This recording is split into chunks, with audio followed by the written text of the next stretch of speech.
Ladies and gentlemen, welcome to Stranger Things Season 5.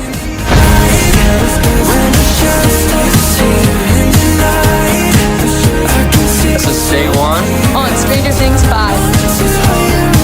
I started when I was 10. I'm now turning 20 years old. It feels very weird.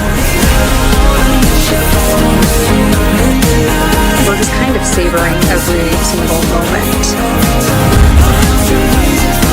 It's just so exciting. I think this is going to be the best season yet.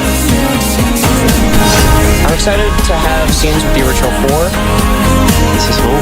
You just remember why you're doing it and how much fun you have.